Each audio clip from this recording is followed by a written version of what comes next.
Okay, so people have asked for a part 2 when it comes to the crazy confessions that I have found on Reddit. If you want to see the first few confessions that I read through, click on this comment. It'll take you to the original video and then come back and watch this one after. Now let's get into part 2. So this subreddit was, what is the most disturbing confession you've ever seen on Reddit?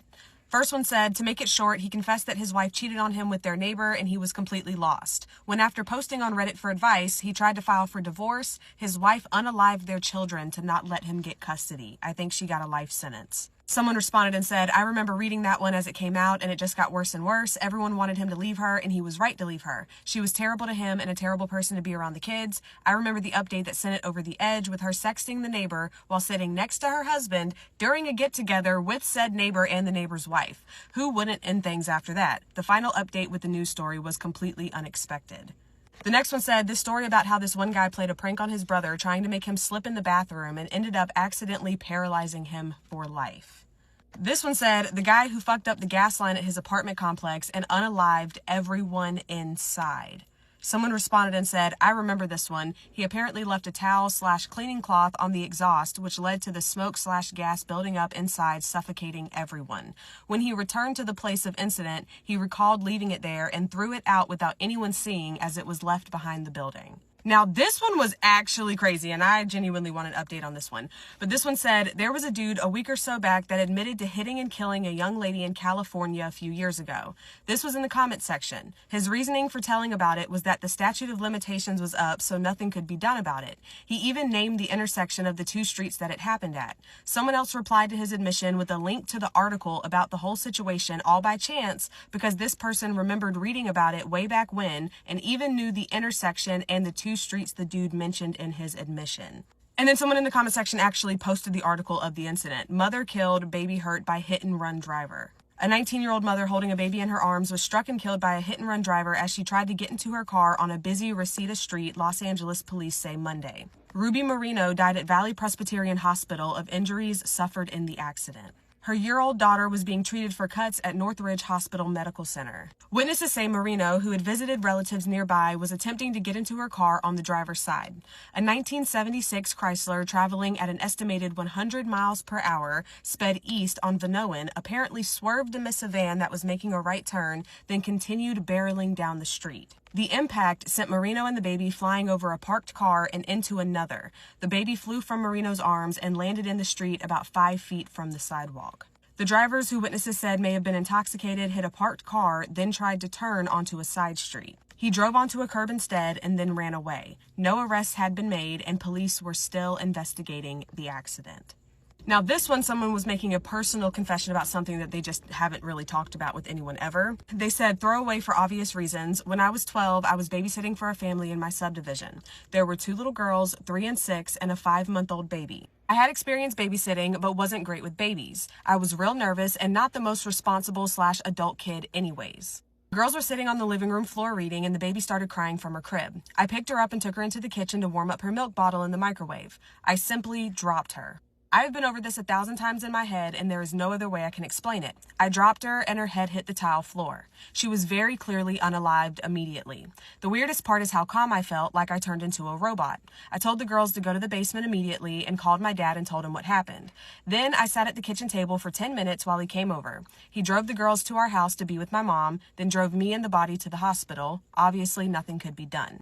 I was not charged because it was ruled an accidental death. There was a chance I could have been charged with criminally negligent manslaughter, but was not, in part because of my age. This was several decades ago, and I still feel it every day. I'm a woman and do not think I can ever have children because of it. The family moved, but until they did, I had to throw up every time I drove past their house or saw one of them in the community. This one actually breaks my heart, to be honest, because, honestly, 12 years old, babysitting 3 kids, and then they're 3, 6, and 5 months old.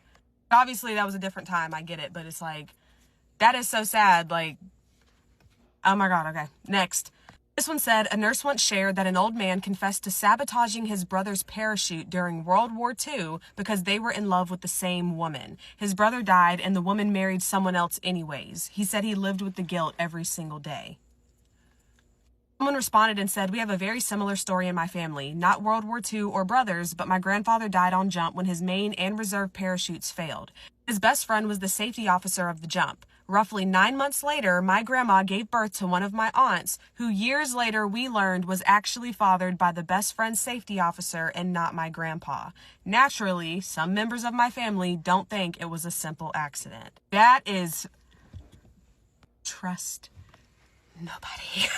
Oh my God. This one said, man on hospice for cancer summoned his kids a day or so before he died to confess that he killed his wife, the mother of the children, who he had reported missing 30-some years prior. The dude planned it all out perfectly. Wife had some kind of trip planned. Man kills wife, rents wood chipper, dismembers wife, puts her through the wood chipper into a decent-sized stream on their property. After he's done, lights wood chipper on fire, lets it burn, then turns it into insurance a few days later. When wife fails to return home from trip, he reports her missing. Kids had absolutely no clue. Crime would have gone completely unsolved if he didn't confess. I didn't hear the confession, but was involved with some search warrants on the property after the kids reported it to state police. Someone responded and said, whoa, I genuinely wonder what made him confess. I mean, I realize it's a deathbed confession, but if you have successfully gotten away with it, is it guilt? Is it to unburden because of a religious belief? Is there further psychopathology and he wanted to burden his children with it? Just wow, I'm sure that even affected you to an extent just being around that kind of grief. The person who posted the story responded and said, my understanding is the dad wanted the kids to have closure on what happened to their mom. Dude was well respected in the area, successful, and this just absolutely floored anyone that knew him once they learned. Kids were absolutely blindsided. I don't know if it was guilt or if he just didn't care since he was absolutely dying. I was a pretty new cop just manning the crime scene log. Even on the most gruesome crime scenes, cops are pretty chatty and make all kinds of inappropriate comments/jokes to cope with the situation. I've developed it myself over 15-ish years on the job. This one was different. It was just quiet and everyone went about their business as search warrants were executed on the property. To my knowledge, nothing evidentiary was found.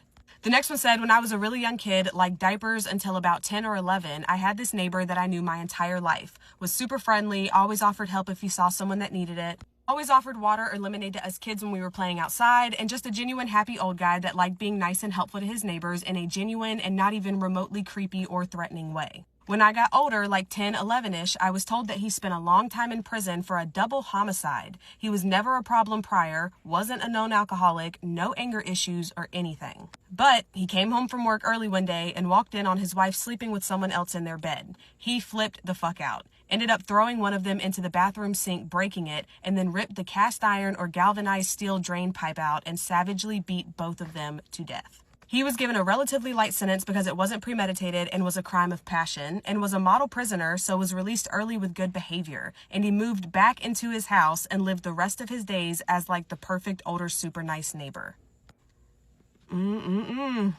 Like that person said, holy shit. And this is the last one I'm going to read because I'm running out of time. Let me know in the comments if you want a part 3.